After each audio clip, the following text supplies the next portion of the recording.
I think it's a terrible idea because I don't. It's not nothing misogynistic. That sounds like a lead into a different podcast. Wow, It's Ryan. but it is.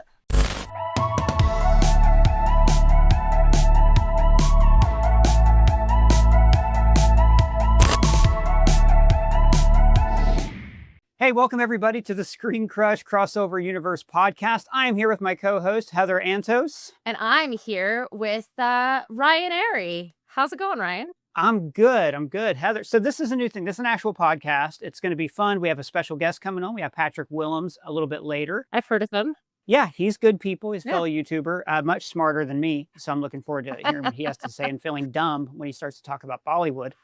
I do want to also plug a fun thing that we're going to try out. We're going to do a little segment called Hear Me Out at the end of this episode where Heather and I, and maybe Pat, if he wants to play along, say our brutal hot take that we think the internet should embrace, especially in the form of commenting.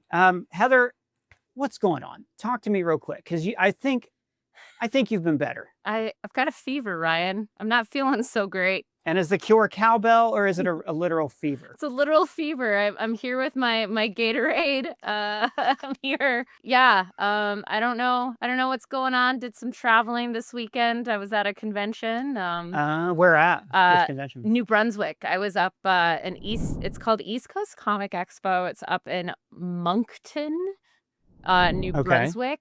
It's kind of like just north of Maine. Beautiful area, very rural, but yeah, it was a lot of fun. A lot of lobster there. Okay. Yeah. Now, was the convention good apart from being riddled with disease?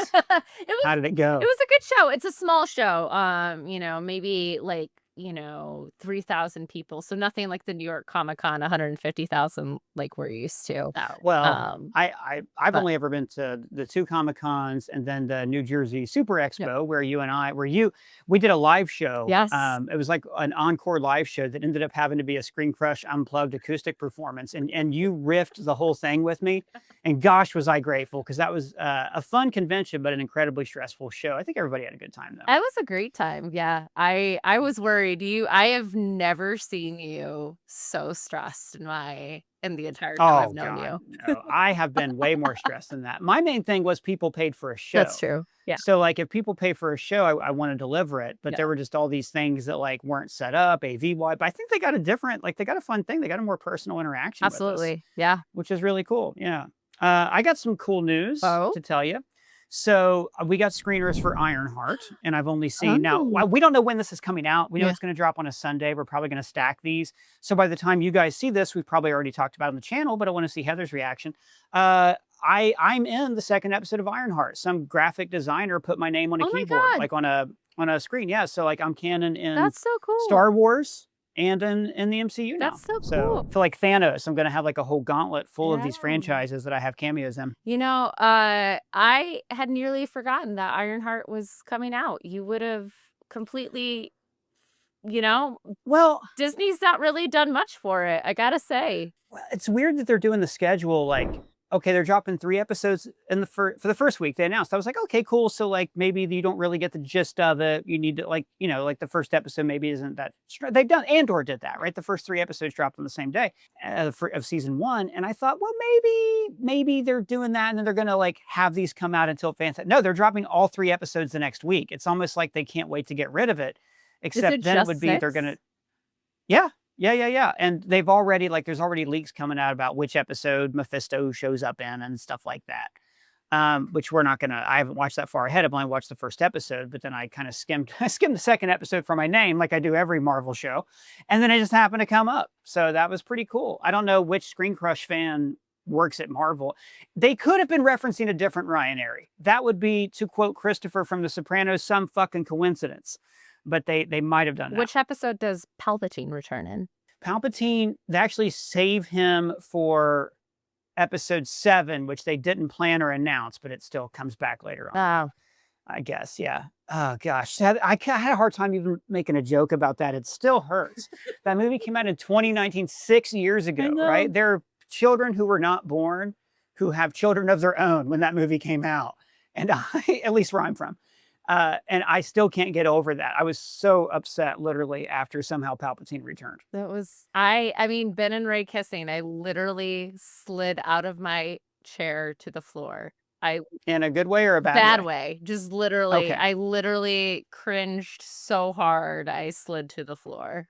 I don't know. I think like the servers on Archive of Our Own went down that night because of all of the fanfic that was coming out. Trying to think. The other thing about Ironheart is I don't know where people get their advertisements now. Because like when we were doing live shows in LA, people were like, "Hey, there's a Captain America movie coming out in a couple weeks." Remember?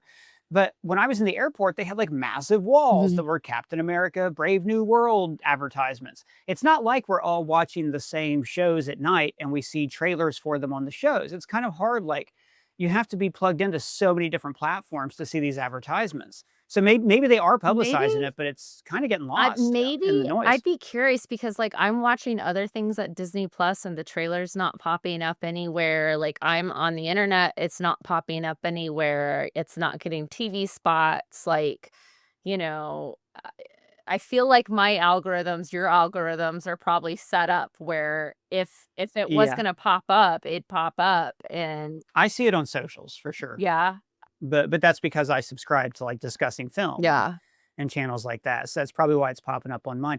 I mean, like I said, only one episode in. I yeah, love Dominique Thorne. She's she's great. She was great. great in Wakanda Yeah. Forever.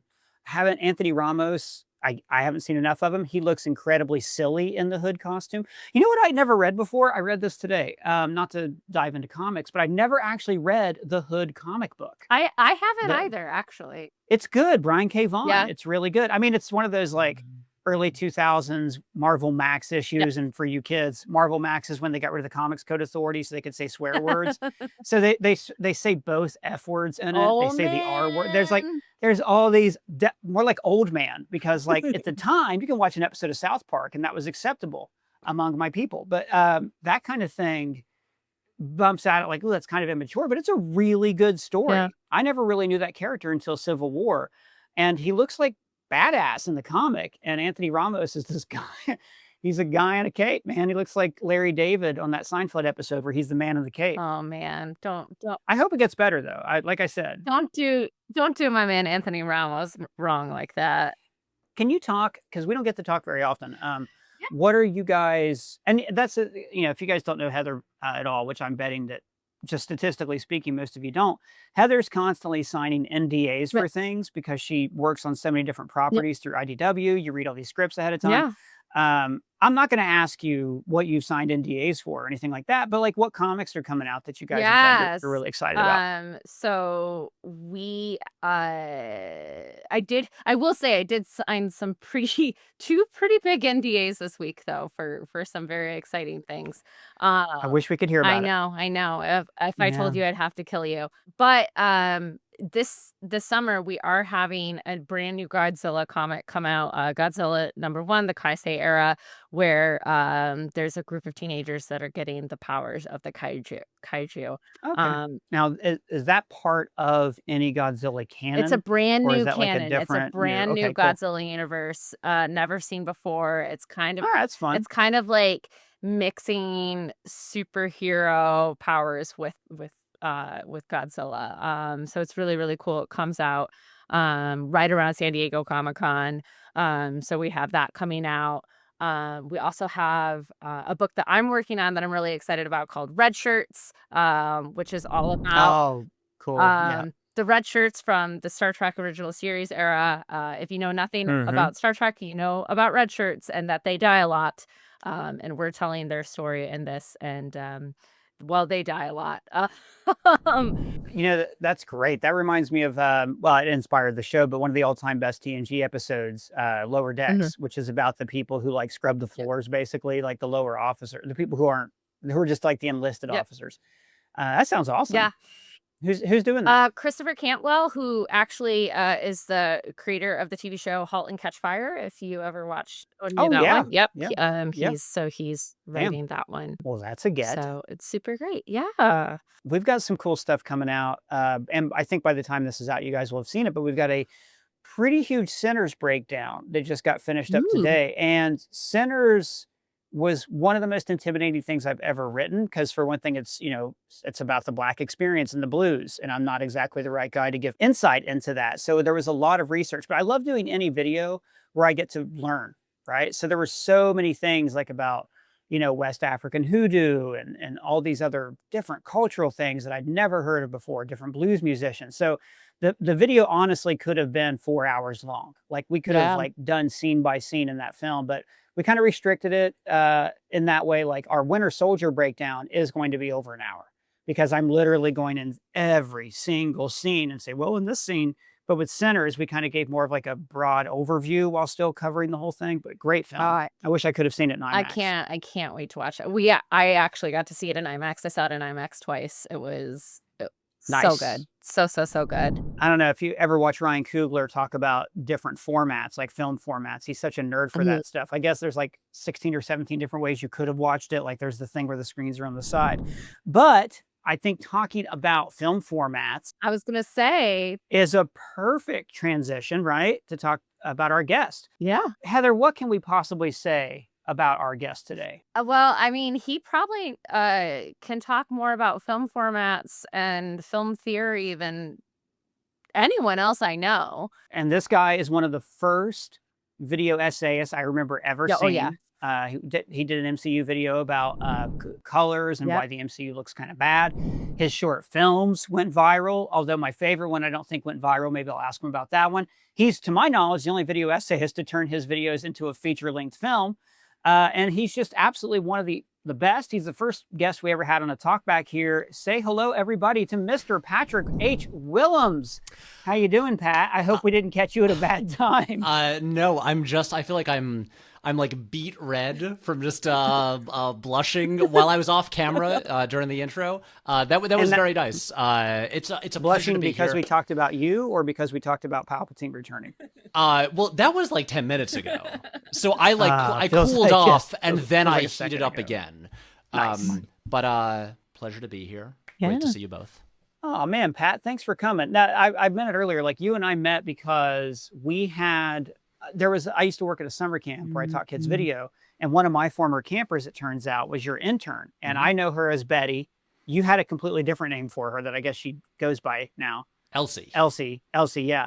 And then, she set me, and I'm so glad because like I consider you a dear friend and somebody in the YouTube space who I can complain to about different things. Yeah, I mean, we need, as much as we do have, what I hear is like, the ultimate dream job of middle schoolers these days. Yeah, apparently, yeah. Which those kids should really aim higher. Right. But so despite that, there's still a lot of stuff to complain about with our jobs, like every job. And yeah, I do like it when we get together and, you know, unload our frustrations about the world of YouTube. Well, not just YouTube, but also, dare I use the word cinema these days. I think that movies, you've done a great job on your channel, right? So like over here, we rarely get to cover things like Sinners, you know, because we're doing the Marvel and the Star Wars and all that stuff. Whereas like, you know, you went to Bollywood. Bollywood's not a place. You went to India to cover Bollywood. You created Bollywood and stood in the middle of it. That is true. Bollywood, it's now a neighborhood, and it didn't used to be. Also, I'm gonna be sorry. No. Just before anyone gets mad at me saying that sentence, I am joking. Bollywood is a nickname for an industry. It is not a real place. Well, I'm heartbroken. It's funny though to look at your stuff now, right? And you doing like high concept things like going to India. And I remember when you started out, right? Like I remember seeing your very early videos. So how did you start out doing this? Like what was your profession before? And then how did that lead into just going, oh, I think I might want to talk about this on a video for a while? The super condensed version of this, because, you know, it's a long story. Last month, or no, at the start of the month, I logged into my YouTube account and it gave me a little notification that said, hey, happy birthday, your channel is 14 years old today. And then I proceeded to walk into traffic because I am, you know, I'm like on death's door anyway. But basically, I started the channel in 2011, and for a very and for a long time, I was never looking to make the channel like profitable or make a career on YouTube. I was looking at YouTube the way people generally look at Vimeo, which is, this is just a portfolio. This is for me to just do filmmaking work that hopefully will get some attention and then lead to work elsewhere, which is why when you look at the first 6 years of the channel, there is absolutely no strategy. I was going about it really stupidly. The channel was named after me, but I was not in most of the videos. Were they like sizzle reels, things like that you had cut? Like for no. They were all like narrative short films and stuff like that. So like, you know, like the What If Wes Anderson directed X-Men, like, which was, that was the thing I was best known for a long time. That came out in 2015. Like the channel was not. I would see that at Alamo, like that gets play like all over the place. Yeah, when there's an X-Men movie, it's part of the Alamo pre-show. But like back when I made that, and even after I made that, the channel didn't make money and had a very, very small audience. So it was just stuff like that. Like I have a super brief, like 1-line cameo in the X-Men video, but I'm not like in it. And so basically like an individual video might like go viral or do well, but then the audience would not increase. No one would stick around, and I would take like a month to make every video. And, you know, like I had hoped, occasionally a video would do well, it would get attention, it would seemingly lead to opportunities where, you know, especially after the X-Men one, where I'd be like, you know, meeting with like producers and production companies and developing projects and stuff like that. And basically every single thing just inevitably fell apart. Nothing it usually does statistically. I learned. I got really excited that I was like, "Ooh, great! It's all happening. Done with YouTube now." And then everything fell apart. And then I was back at YouTube, and I was like, "I don't have any ideas that are as good as What If Wes Anderson directed X-Men." Can I step in real quick, because my favorite video I think of your short films like that was Werner Herzog's Ant-Man. I think that was inspired, man. Like. That video, Thank you. I don't know who you got to do Herzog in it, but it was hilarious. That was my friend Scott, who was a Juilliard-trained actor. You know, we put that training to good use. See, here's the thing. If I was smart about this, I already had the idea for it. I would have had that come out like 2 weeks after the Wes Anderson X-Men. Instead, I made it like 4 months later. So there was like no momentum there. But then basically what eventually happened is I decided to give YouTube one last shot and try to see if I could like make it work. And I decided that instead of trying to make like big, ambitious, like potentially viral videos, I would just like aim for like a consistent schedule and just make a video that came out every Wednesday. And I was like, I'll give myself 3 months to see if I can make that work. And then 3 weeks in, I released my first video essay called "Why Do Marvel's Movies Look Kind of Ugly?" That was your first? Yeah. That was one of the biggest ones you've ever done. It's the biggest one I ever did. So really, I peaked at. It's like my Citizen Kane. You know, I've never topped the first one. My first video that I hosted was Spider-Man 2 versus Amazing Spider-Man 2, and it's not the biggest, I think the Ultron one, like, but as far as a video essay, it's by far the biggest one, and it was the first one right out the gate. Yeah, it is weird to look back and be like, oh wow, I all these years later have not topped that. I mean, I've made better videos, but like, well, no, I was about to say like you put that out 2016.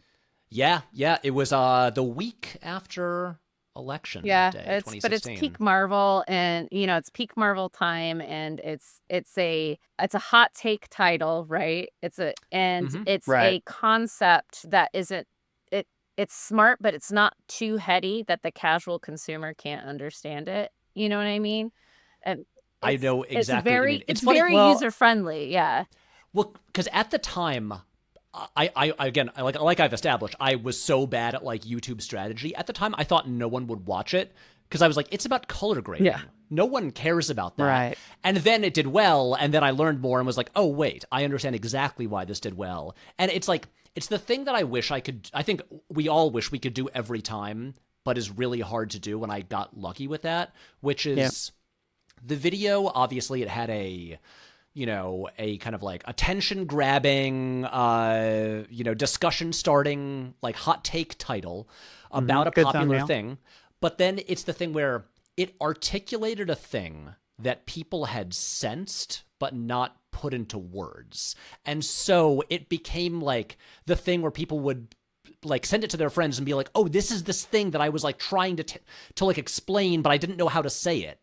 And like, and for these, if you can like hit that nail on the head of like, no one has quite talked about this, but people have like been feeling it before, then that's perfect. And as it's clear, I've never done it as well. So basically what you're saying is you made fetch happen. Yes. Yeah. Well, What look, you let me be also clear. did- Heather, you said that, not me, but I will take it. What you also did in that video that works so well is like one of the strengths of the MCU was that the color palette kind of looks the movies look similar, and you were saying that was a weakness. But you years later, I remember you did another video, and I remember it so well because I love Peanuts, and you did this thing where you were against a wall. And one of your friends came up like, what's wrong, Patrick? And you're like, everybody likes these Marvel movies so much, but I don't. And you were like Charlie Brown not knowing how to celebrate Christmas. Yep. It was a great video where Thank you you. have legitimate gripe with the MCU. And this is like 2018, 2019 when people I were will not tell you, griping about it was like 2 months before Endgame came out. Yeah. So that was the impetus for it. And yeah, it was a 3-parter, which I was like, I'm going to put all of my thoughts on the MCU into these 3 and then never make a video about Marvel movies ever again. Yeah, well, that didn't work out quite so well for you. But you really don't go there that often, though. Wait, excuse me. No, I have not done a like strictly Marvel video since then. I'll mention it. You've addressed it. You have addressed it. Oh Okay, yeah, I'll give you that. I'm not like I will never say the word Marvel, but I have not made a video like Specifically focused yeah. on a Marvel thing in 6 years. That video is great too, because at the end of it, you talked about how one of the weaknesses of the MCU was it's not like the comics. It's like the crossover events in the comics, but you wanted all the in-between stories. And then you said, yeah, it makes me want to go read like Jason Aaron's run on Thor. And I was like, I got to go read that run. And I did, and it's amazing. So like So good. anytime, yeah, you're so great. Both of you have been so great about recommending comics to me over the years. Another video that I appreciate, and I think people who watching this channel appreciate, is How to Analyze Cinema, which was fantastic. That was one of my favorite ones. Patrick does this thing in it where you just, as an example, you didn't make a video about Home Alone, but as an example, you analyzed Home Alone and you brought up the color in it and how blue is a color that typically means away from home, and red and orange and yellow mean home. So it's kind of the opposite of Star Wars, where blue means good and red means bad. And even just little details like that, you're so great at making us take things that are familiar and looking at them in different ways. Why'd you put that video together? That was a funny one. So Nebula, the company that I'm heavily involved in, like indie streaming platform that have, they have produced and financed the recent movies I've made. And they started a thing a few years back called Nebula Classes that were kind of like, for lack of a better term, like kind of like master class, but taught by like creators, like about, like how to do different things. And I, and they asked me to do one of the classes, and I was like, great, I'll do one on like film analysis, like, basically just like put like a cinema studies degree into a video. And then I wrote the whole thing. And then suddenly like legal realized that, oh, this is not like a regular video essay. Like this, using this footage will not be fair use if we like pay you to make this. Oh, right.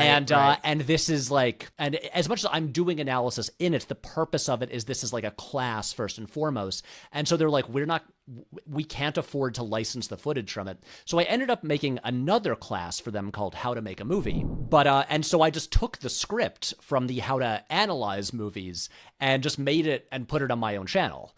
And so that's why it doesn't quite feel like one of my regular videos, because it was literally made for a separate thing. But yeah, I just, and this was a thing, it was actually, I believe it was Devin from the channel Legal Eagle who had suggested this to me several years ago. He was like, you should do a video where you like explain how to do like, just like how film theory works, and pick a movie that everybody has seen, but no one's ever like thought that seriously about, and then like apply all of film theory to it. And I was like, oh, maybe I should do that. And then it took me like 3 years to do it. But that was basically it. And it's like, I've seen Home Alone a trillion times. I know it by heart. It's a movie that is like not taken seriously, but is like deceptively well made. And so I thought that would be a fun example to be like, let's like extract every bit of meaning we can from this like wacky family film and be like, oh, actually like the color theory of the film is like so deliberate, and just like every angle is so deliberate, and there's so much meaning packed into like every frame. And it's been a funny one because like that video, it like, you know, did average views when it came out, but then has just like steadily evergreen. Like it just keeps going. And it's like I've gotten multiple emails and letters from like high school teachers who have told me, oh, I use that in my classes for just like teaching students how to discuss and analyze art. And I use like that in my literature. classes for when I have a hangover and I need the kids to stop watching. That's what I'm here for. So, you know, I know it's kind of like the most trivial question of all time, where do you get your ideas? But you have such a swath of very intricate, you know, topics that you cover, right? You have what is cozy cinema, right? Where you talk about the sweaters in film. And then you have, is Speed Racer the most important film of the 21st century, which it is, you know, all the way to the color grading and the deep dive into Bollywood, and you kind of bounce around all over the place from these very, very serious topics to things that might seem a little more surface level. And how do you pick and choose from where you get these? Well, it's very helpful that I only do a video about like every 3 or 4 weeks, unlike Ryan, who has to just crank them out so fast. I'm so tired. I'm writing so much right now. And can either of you please give me an Ironheart script? I'll give you $50 right now, please, for an Ironheart script. Truly, until you mentioned it in the intro, I was like, I didn't know that show was coming out. Pretty good so far, man. They're pushing Coogler, but continue, please. Oh, Sorry. but so as far as the ideas, I just with like everyone in my life, I just like talk about movies all the time, and I think about movies all the time, and what kind of like determines for me like if I'm going to make a video is because it usually like I'll have it like an idea for a video, and then it will take me anywhere from 4 to 12 months to actually sometimes like to multiple years to actually get around to making it. So I just kind of like it kind of like marinates in like in my brain for like a long time as like and then maybe eventually like I kind of like crack some larger part of the take or some new thing comes together. I'm like, okay, now I've got like a stronger thesis. I'm ready to make it now. But it's really just like what for me a video is worth making is if it's a subject or topic that if I was not making videos, I would still like obsessively research and just monologue to my friends about like, here's the stuff I learned, or have you ever like looked at these movies and like what they actually kind of mean or represent in, you know, in like the history of cinema and like, and their impact on like, or the way they reflect a larger cultural trend. It's always that's just the stuff that I am obsessed with. I look That's forward to your video essay on the film I introduced you to, Patrick, A Dinosaur Story. I mean, Oh, We're Back, A We're Dinosaur Back. Story by was We're it They're Back. Back? I We're introduced Back. Patrick to that. I We're made Back, yeah, Patrick yeah. watch that, and it was yes. Isn't that a Don? Is that a Don Bluth? No, it's not Don Bluth. No, it's not. But Ryan, do you know who wrote the screenplay? Shit, I do not.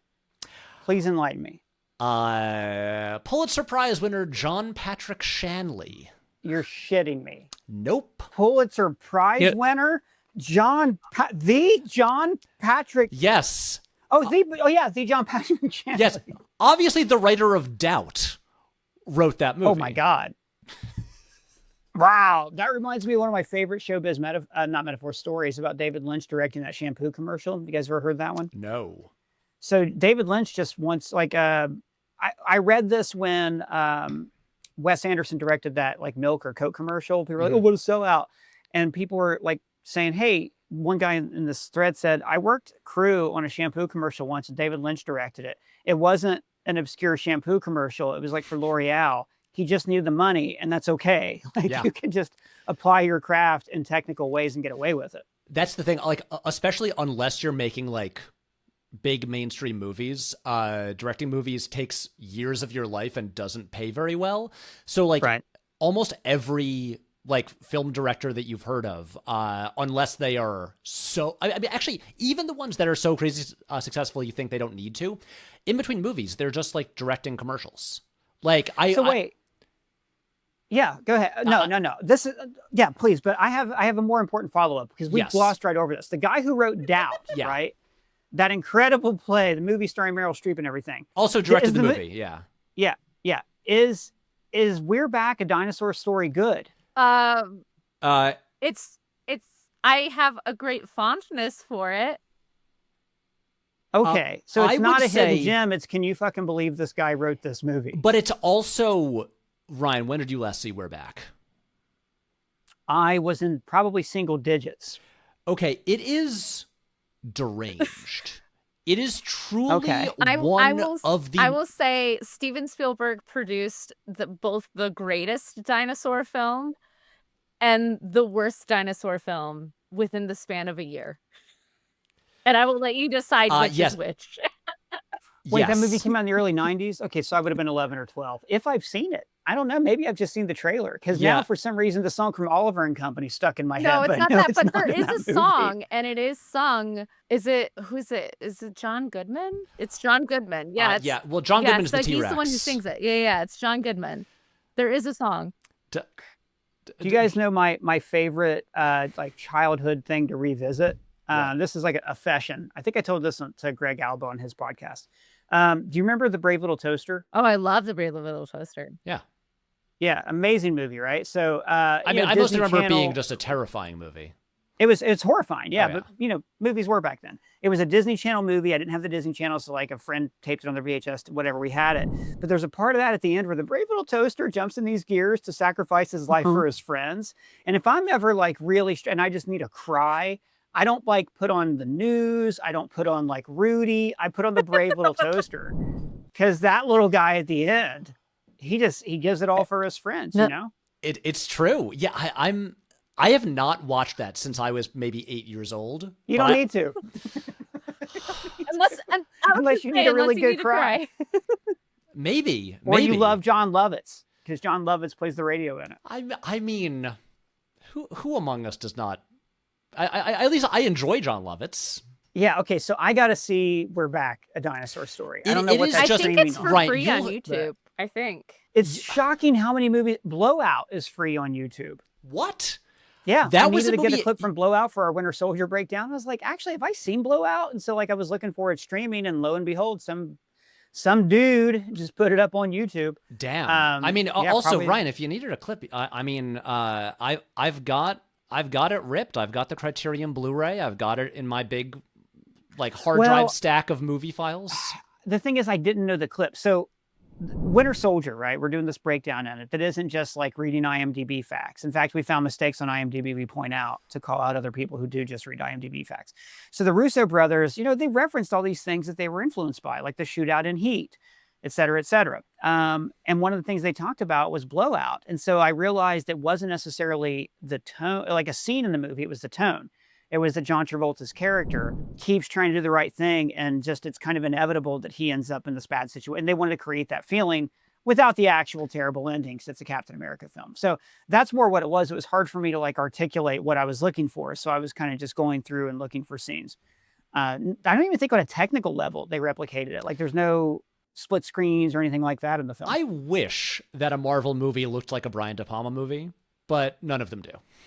No. Blowout is like one of my favorite movies ever. I love it so much. I need to watch it all the way through. I've never actually seen it. I know. I think De Palma's like one of my guys. One of my projects in lockdown 5 years ago was finishing watching every single De Palma movie. Yeah. Oh wow. And I think Blowout's my number one. Really? No shit. Yeah. All right.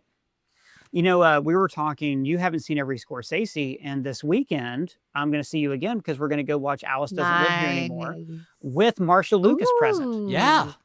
Which I'm pretty stoked about. I'm not going to ask any questions about Star Wars. Not a word. Though I will want to. Well, really bad. You'll just ask about, the stained glass window. Yeah. Yeah. And then I'll bring up, hey, are the prequels about your divorce? because that's like my fan theory that I put in videos before. But that might get awkward, right? Yeah, no, that is, yeah. That's how many? I'm trying to think. Outside of the documentaries, I feel like there are maybe like 4 Scorseses I haven't seen, and that's one of them. So hey, gonna cross it off the list. Yeah, apparently one of the good ones. I've never seen it either, and I'm looking forward to it. Yeah, one of the good ones. Yeah, he's got like a few that are all right. Well, I don't know how much The Color of Money holds up as like a. I really, really love The Color of Money, but it's not in his high canon, I don't think. No, well, here's the thing. I think that movie rocks, and it is like maybe mid-tier for him. I'm back. Pow. You know? So back though, that's a good transition to this next thing, right? So one of my favorite videos you've ever done was Who Killed Cinema? Because you talked about like all these different things, why people don't go to movies. It's a great video. I'm not going to spoil it for people. Listeners, viewers, heads up. It's like 90 minutes long. That video is way too long. No, it's not. Because look, I always tell everybody they ask how long you want this to be, and I say as long as it is good. Like if you have more things to say and if the edit's compelling, you can always take things out. That is true. You had a video where you were like, here's, I think it was 5 suspects. Everybody from David Zaslav to Marvel movies to Netflix on Who Killed Cinema. And I think it was important that you address them all the way that you did. But what I really loved about that video was and we don't get to do this very often with our stuff, you chose a concept, which is it's a murder mystery. We're figuring out a crime, you know, and you always have like sidekicks and stuff like that. None of them as adorable as Doug, but it was a great concept for that. We all related to it and it kept people, maybe that's why I didn't even notice it was an hour and a half.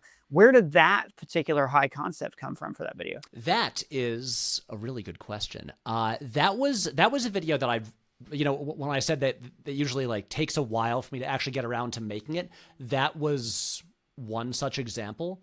I think that maybe took about 2 years to finally make, but originally it was a thing where, a couple months before that video came out, a video that I'd been promising to make for years, I released about my long-standing beef with the word content. I remember that video. I love that video is so good. I cannot hear the word content I hate anymore. it.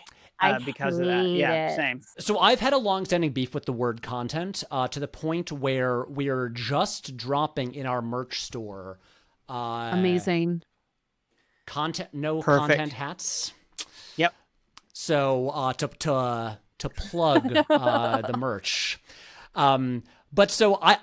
but this is the thing that I'll you know, if you go back through like my social media accounts, just like other videos, I would always mention I don't like the word content to describe like creative work, and then and so I thought about it for years and years and years, and finally committed to making a video, like articulating all these reasons why I don't like that word. And the way I'd originally been conceiving it was that the video, we would talk about the evolution of this word, especially like in this modern era. But then it would also get into why, especially like into the way that content is also now used to describe like movies and TV, and the way that I think like the mindset, especially from like studio executives, in terms of like referring to the work they're producing as content, is leading to like a devaluing of and degradation of cinema. And then there are larger trends that kind of like connect to this, that like having an impact on just like this art form, you know, potentially being in a bad place. And then the more I worked on it, the more I realized, oh, these are 2 separate videos. I will like it would just be like hours and hours long if I were to try to make it all as one thing. So I was like, the content one will be its own one, but then it will kind of like thematically tee up the next one about like what is up with the state the industry of cinema, and what are all of these like problems or like, things that might be responsible for it being in a bad place. And so that's how it got there. And then it was something where, because we collected so much research for the Who's Killing Cinema one, and incredibly detailed video. Thank you. And I was working with my team of Jacob Torpy and Michael Curran, who right on everything that I do. I've known them since high school. They've, whether it's like they wrote Night of the Coconut, they wrote The Dinner Plan, the movie that we're finishing up now. They work on every video we do. And and we're trying to figure out like what's a good like conceptual premise for this video about like cinema being like potentially in decline, and we knew that it was split into these chapters, and then one of them threw out, what if we did it as like a murder mystery where we went through a list of suspects, and then we could have like kind of like a conspiracy board with like strings and stuff like that up on the wall, and then structurally it just made a lot of sense because like each suspect is like its own chapter, and it just like I mean like I think that's the best video we've made, and that's just one of those instances where like it just the combination of like topic and then like narrative premise connected so perfectly that I'm like, I wish I could do that every time. And that's another one like that, the how to watch movies video that you did. That's just instructive. I mean, if I think about that all the time, it naturally comes up in conversation when we talk here on the channel. When we talk about like the state of Marvel and things like that, I always bring up points that you make in that video because I think it's very tied into the internet and everything that kind of drives the movie industry right now. Are there any like ideas that you've had percolating in your brain for videos for years that you're still like struggling, that you're like, I don't know if I'll ever come up with the way? Yes, I'm pulling up just in my notes app the list of potential video topics. And I'm trying to think. I hope the Venture Brothers is one of them. I've always wanted to see you cover that show. Nobody's covered that. Like, and I love that show so much. It's better than Rick and Morty. I agree with that. I would too. It's really, here's the thing. Because the Venture Brothers had, as it went on, its release schedule got so weird. There would just be like years between seasons. And so at some point I was like, it's been too long. I can't remember what happened. I'm not going to watch the new season. I'm going to go rewatch it all from the start. And I never got around to doing it. So I just like haven't seen the last like 2 seasons, but like, oh my God, I'm so jealous. But when I was in college, I was so into it. So at some point I got to go back in. That show, I remember that started in 2004 and you're right. The movie that ended it just came out. Yeah. That's an amazing show though. It's been a long time, but like, so who knows if I rewatch it all, maybe I'll then make a video about it. In terms of the ones that I've had on the list for years, it's funny. A couple of them I'm actually planning on making in the near future, so I won't mention what those are. There was one that I was going to make last year that I even announced, like, this is the next video. And because it's such a technically complicated one that's so dependent on the location, and the location we had lined up just fell through. Were you going to go to the Tube and the Fugitive where he jumps to make a movie about the Fugitive? Because you'll do that. You went to like Kevin Smith's comic book shop for, your Kevin Smith video and stuff. I know what. Wait, here's the thing, Ryan.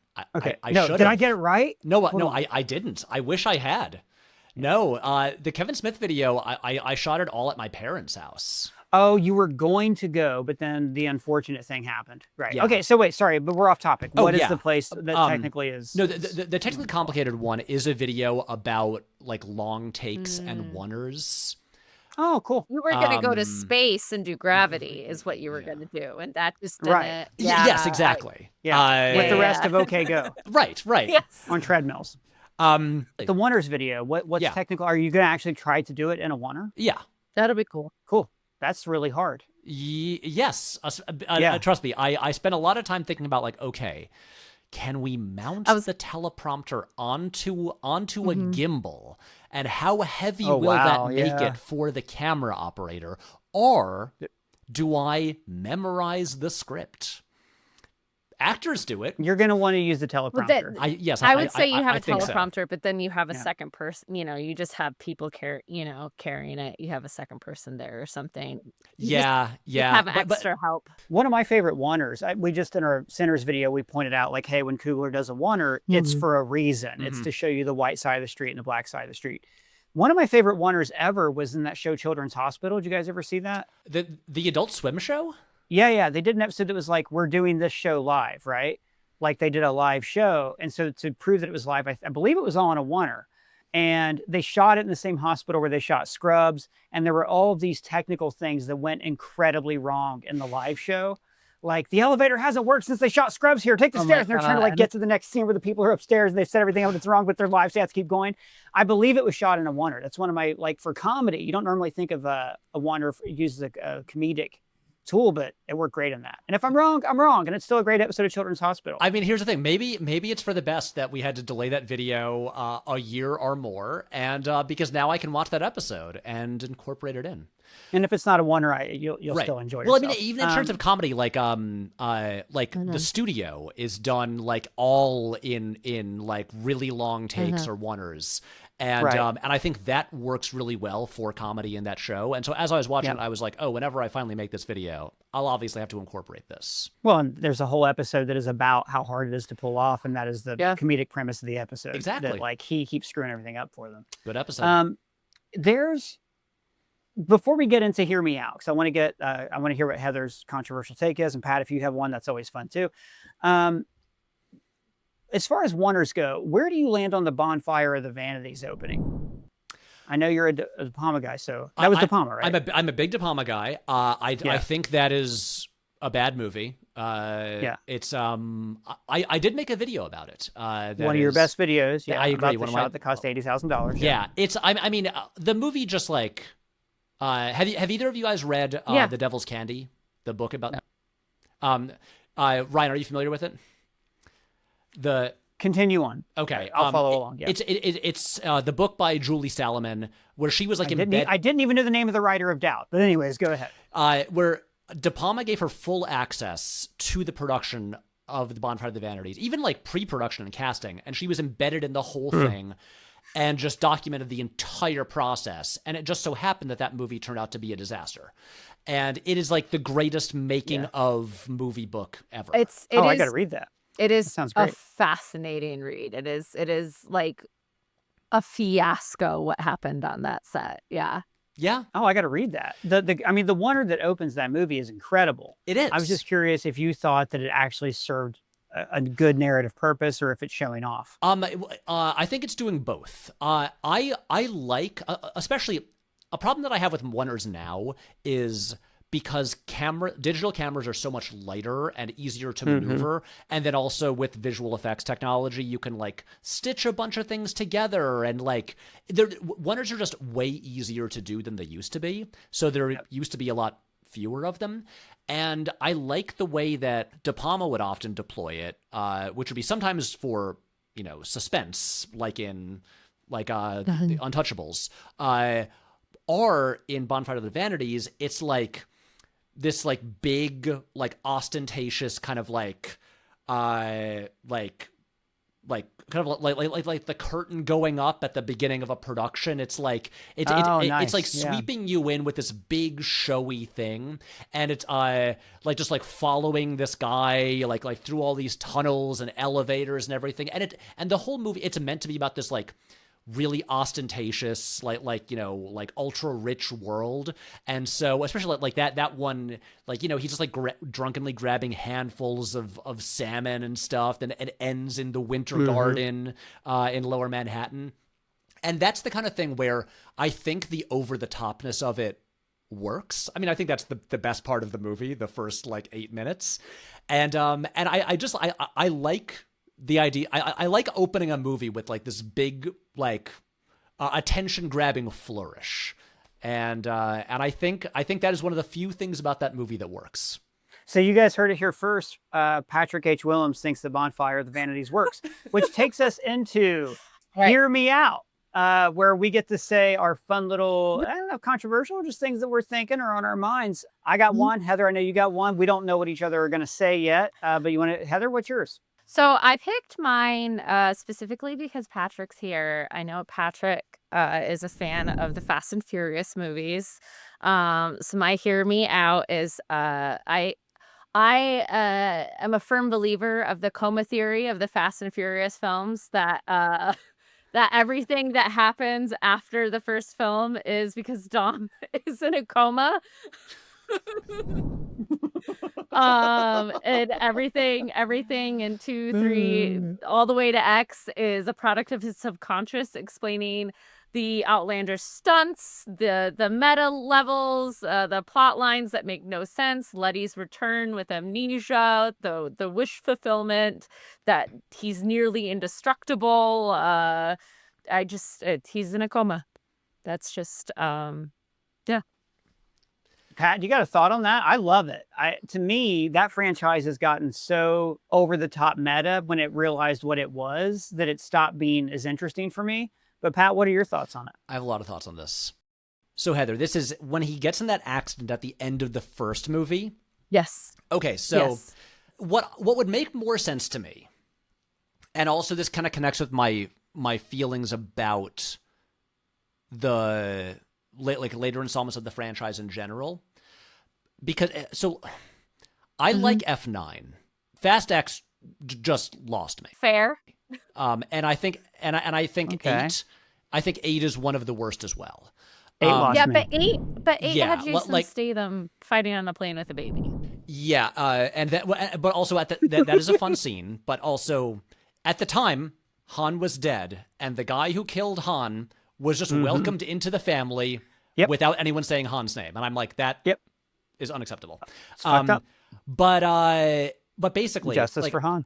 Justice for Han. As much as I do like 9, especially after Fast X, I think the series should have ended with 7. 7 is such a perfect, beautiful ending, and it is largely directionless after that. At the end of 7, Dom basically dies and then is revived.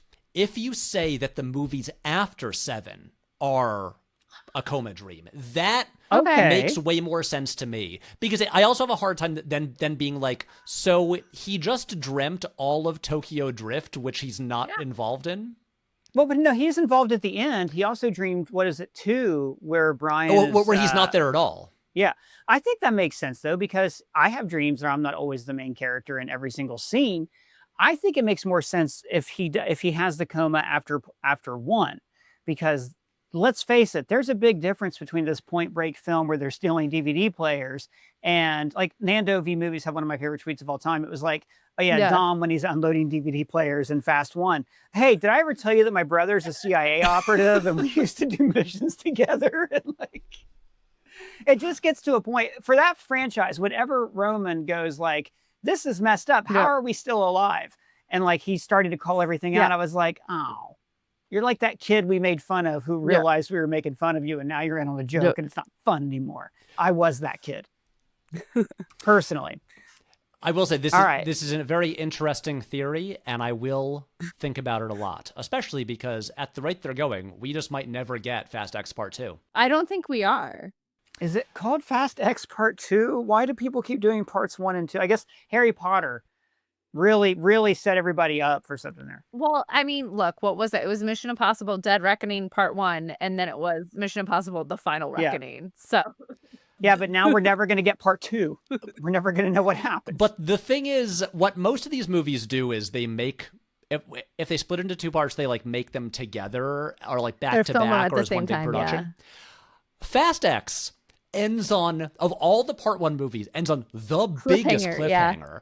Yeah. There's a giant explosion. It's like, is everyone dead? They had not even written Part 2 yet. Like... that and the rate it's going now, it's like I like it seems like there have been no updates on it. Nope. I really have no idea. Imagine it ends there. Yeah, I think that's it, guys. That's it. But movies normally take 2 to 3 years to make. There's been no updates. But no it's updates not like isn't in production. Good. We haven't gotten anything. So like even if it was like we're in pre-production now.